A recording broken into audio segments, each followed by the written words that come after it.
Hello parents, ఏంటి మీరు కూడా నాలాగే వేసేస్తున్నారా డ్యాన్స్ స్కూల్లోనో? లేదంటే ఇంకేదో సమ్మర్ హాలిడేస్ వచ్చాయి కదా, పిల్లల్ని ఇంట్లో ఉంచితే వాళ్ళతో పడలేమని చెప్పి. కానీ పాపం కదండి, వాళ్ళు సమ్మర్ హాలిడేస్ ఎంజాయ్ చేయాలి కదా. కానీ ఏం లేదు, ఇంట్లో ఉంటే వాళ్ళని భరించడం అలాగని చెప్పేసి క్యాంపులు తిరగాలనుకుంటే ఎగోండి మా పాపని ఇప్పుడైతే నేను వేయలేదు. ఎల్కేజీ నర్సరీ అయిపోయింది, యూకేజీకి వచ్చాక డ్యాన్స్ స్కూల్లో వేస్తాను. ఈ సమ్మర్కి అయితే ప్లాన్ చేసుకున్నాను టూర్ ఎక్కడికైనా అని. కానీ ఈలోగా ఈయన సెలవులు అయితే ఇవ్వనని చెప్పేశారు.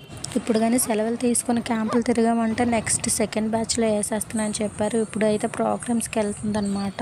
ఇప్పుడు ఆపేసానంటే మళ్ళీ ఫస్ట్ నుంచి స్టార్ట్ చేస్తారు, ఎందుకురా బాబాయ్ అని చెప్పేసి మేమే క్యాంప్ వెళ్ళడం మానేసాము. తనైతే మాత్రం వెళ్దామని అంటుంది. ఇగోండి ఇంటికి వచ్చేసాం. మా పాపనైతే నేను 2 ఇయర్స్కి స్కూల్లో వేస్తానండి. ఇప్పుడు తనకు 5th ఇయరు. మా పాపనైతే నేను 2 ఇయర్స్కే స్కూల్లో వేసేయడం అయితే అయ్యిందండి. కానీ ఇప్పుడు ఎల్కేజీ నర్సరీ అయిపోయింది. ఇప్పుడు డ్యాన్స్ స్కూల్లో కూడా దగ్గర 1 ఇయర్ అయిపోతుంది వేసి. ప్రోగ్రామ్స్కి కూడా వెళ్తుంది. కానీ చాలా అంటే మా పాప అయితే మాత్రం నాకు చాలా సపోర్ట్ చేస్తుందండి. తనైతే క్యాంప్ అంటే ఎక్కడికైనా వెళ్దామమ్మా అని చెప్పేసి ఏడుస్తుంది. కానీ ఇలా ఇవి అంటే వాళ్ళ సార్ సెకండ్ బ్యాచ్లో వేసేస్తారు అనేసరికి ఇంకా మరి వెళ్ళననింది.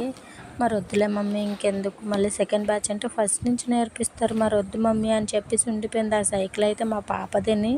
పాపం ఆ సైకిల్ తీయడానికి కూడా ఉండట్లేదు. ఎందుకంటే అమ్మో పొద్దంతా ఎండ కాస్తుంది, ఈవినింగ్ అయ్యేసరికి మళ్ళీ డ్యాన్స్ స్కూల్ అవి ఇవి అయిపోతున్నాయి. ఇగోండి ఇప్పుడైతే టైం 7:30 అయ్యింది. ఫుడ్ ప్రిపేర్ చేయాలి కదా. నేను పెరుగు ప్యాకెట్ మర్చిపోయాను తీసుకురావడానికి. మళ్ళీ ఆ గేట్ దగ్గరికి వెళ్ళాలి. ఎవరో స్కూటీ అయితే నేర్చుకుంటున్నారు ఇక్కడ, చూసారు కదా. ఇప్పుడు మళ్ళీ పెరుగు ప్యాకెట్కి కిందకి దిగి వెళ్ళి పెరుగు పట్టుకొని వస్తున్నాను. ఫుడ్ ప్రిపేర్ చేయాలి కదా, వాళ్ళ డాడీ వచ్చేసరికి టైం పట్టుద్ది అందుకనే. కానీ పిల్లలు అయితే చాలా షార్ప్గా ఉంటున్నారండి. ఇప్పుడు వాళ్ళ బ్రెయిన్ని మనం ఇప్పుడు వాళ్ళు ఇంట్లో పెట్టామంటే ఇంకా వాళ్ళు టీవీలని ఫోన్లని అవి ఇవి ఎక్కువ పట్టుకుంటారు భయానికి. ఇంకా క్యాంప్ అవన్నీ మానేసి ఇగోండి తన్ను పట్టుకొని ఇంట్లోనే ఉంటున్నాం. ఇంకా వచ్చేసాను. పాపని ఇంట్లో పెట్టేసి అయితే వెళ్ళాను నేను. ఏంటి ఫుడ్ ప్రిపేర్ చేయడానికి ఏం లేదని చెప్పేసి కర్డ్ రైస్ చేసేస్తున్నాను. ఏంటి ఎండలకి ఏం తినాలనిపించట్లేదు అబ్బా. నిజంగా ఇవ్వండి పాపని ఇంట్లో పెట్టేసి వెళ్ళాను. కానీ తను మాత్రం చాలా సపోర్ట్ చేస్తుంది నాకు. మా ఆయనగారు వచ్చేసరికి టైం పడుతుందండి. అందుకని చెప్పేసి పాపకి ఫుడ్ ప్రిపేర్ చేసి తినిపించేసి తను పడుకోబెడితే ఈలోగా ఉన్న పనులు ఉంటాయి కదండి. డాన్స్ క్లాస్ నుంచి వచ్చి ఇప్పటికి అయినాయి.